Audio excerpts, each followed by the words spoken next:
2012 সালে জাতিসংঘ সাধারণ পরিষদের পর্যবেক্ষক রাষ্ট্র হিসেবে স্বীকৃতি পায় ফিলিস্তিন। গত 18 এপ্রিল জাতিসংঘের নিরাপত্তা পরিষদে ফিলিস্তিনকে পূর্ণ সদস্যপদ দেওয়ার প্রস্তাব করা হয়। সেখানে 15 সদস্যের নিরাপত্তা পরিষদের ওই ভোটে ফিলিস্তিনের পক্ষে ছিল 12টি রাষ্ট্র। এবার ক্ষমতায় গেলে ফিলিস্তিনকে স্বাধীন রাষ্ট্রের স্বীকৃতি দেওয়ার কথা বললেন ব্রিটিশ নেতা। কেন বললেন এমন কথা? বিস্তারিত সহকর্মী সাইমন প্রভার রিপোর্টে।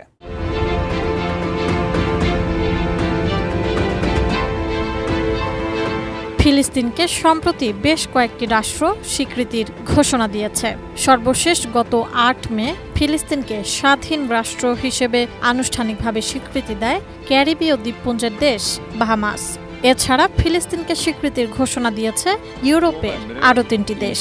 তারা হলো নরওয়ে, স্পেন ও আয়ারল্যান্ড।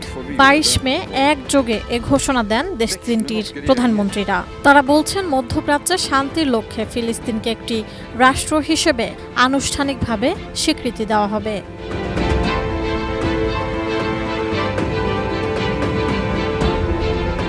জাতিসংঘের মোট 143টি সদস্য দেশ ফিলিস্তিনকে স্বীকৃতি দিয়েছে। জানা গেছে, গাজা যুদ্ধ শুরুর পর স্বীকৃতি দেওয়ার এই প্রবণতা বেড়েছে। তবে দ্বিরাষ্ট্রীয় সমাধানের কথা বলে আসলেও এখনও ফিলিস্তিনকে আনুষ্ঠানিকভাবে স্বীকৃতি দেয়নি যুক্তরাজ্য ও যুক্তরাষ্ট্র।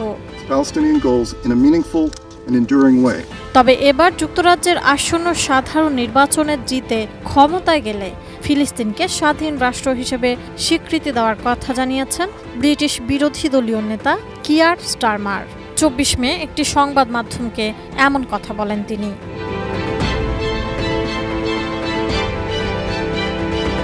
ফিলিস্তিনের একটি রাষ্ট্র হওয়া উচিত কিনা এমন প্রশ্নের জবাবে স্টারমার বলেন, তিনি মনে করেন ফিলিস্তিনের স্বীকৃতি অত্যন্ত গুরুত্বপূর্ণ।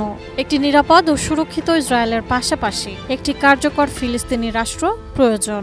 স্বীকৃতি দেওয়াটা এই কার্যক্রমের অংশ হতে হবে বলে মন্তব্য করেন তিনি। স্টারমার বলেন, তিনি পুরোপুরি বিশ্বাস করেন ওই অঞ্চলের স্থায়ী শান্তির জন্য দ্বিরাষ্ট্রীয় সমাধান অপরিহার্য। এছাড়া স্পেনের প্রধানমন্ত্রী পেদ্রো সানচেজ পার্লামেন্টে দেওয়া এক বক্তব্যে বলেছেন, তারা অনেক কারণেই ফিলিস্তিনকে স্বীকৃতি দিতে যাচ্ছে। এক্ষেত্রে 3টি বিষয়ের উপর জোর দেওয়া হচ্ছে। তা হলো শান্তি, ন্যায় বিচার এবং মানবাধিকারের ধারাবাহিকতা। সব পক্ষকে দ্বিরাষ্ট্রীয় সমাধান মেনে সংঘাত নিরসনে আন্তরিক হতে হবে বলেও মন্তব্য করেন স্প্যানিশ প্রধানমন্ত্রী। চলমান যুদ্ধ বন্ধে উভয় পক্ষের মধ্যে আলোচনার উপর জোর দেন স্প্যানিশ প্রধানমন্ত্রী। সাইমন প্রভা, এটিএন নিউজ।